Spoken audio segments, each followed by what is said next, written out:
How to be a nature detective. What happened? A detective says. Who was here?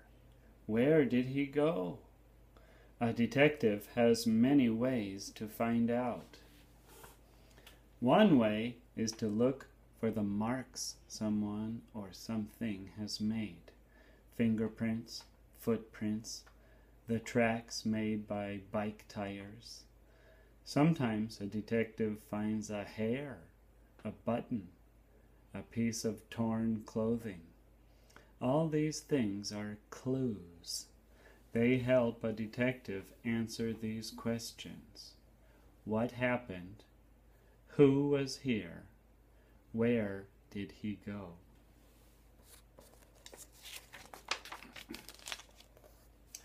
You can be a detective too, a special kind of detective, a nature detective. Nature detectives find tracks and clues that answer these questions. What animal walked here? Where did it go? What did it do? What did it eat? Where does a nature detective look for clues? Almost anywhere. In a backyard, in the woods, in a city park. You can find tracks in many places. In mud, in snow, in sand, in dust, even on the sidewalk or on the floor.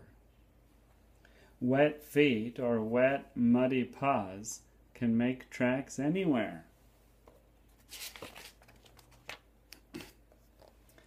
Here is a problem for a nature detective. Here is a cat. Here is a dog. Here is a dish for the cat.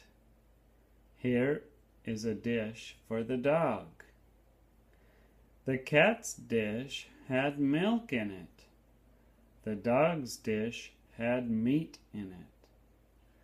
Who drank the milk? Who ate the meat? Look at the tracks and see.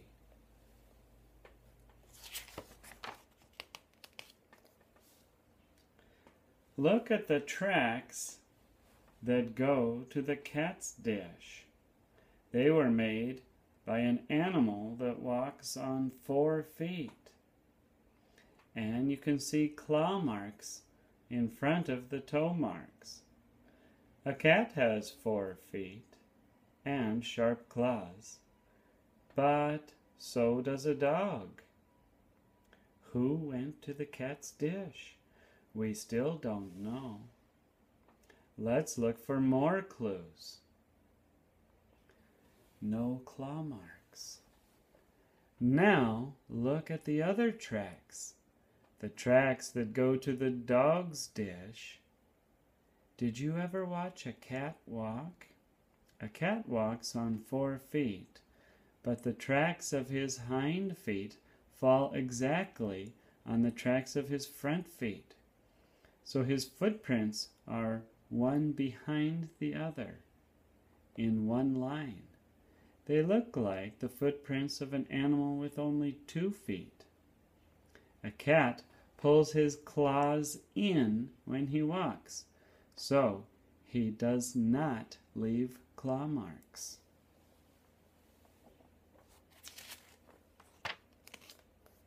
Now, do you know who drank the milk? The dog.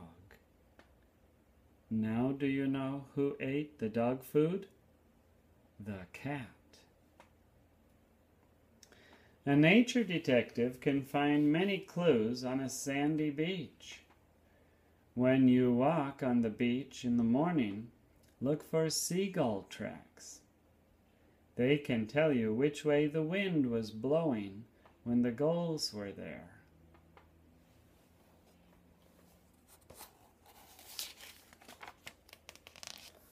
Like airplanes, seagulls take off facing into the wind. First, the gulls must run along the sand to get up speed for takeoff. As they run, their toes dig deeper into the sand. Here, all the gull toe tracks are in a line facing east, so you know that the wind came from the east.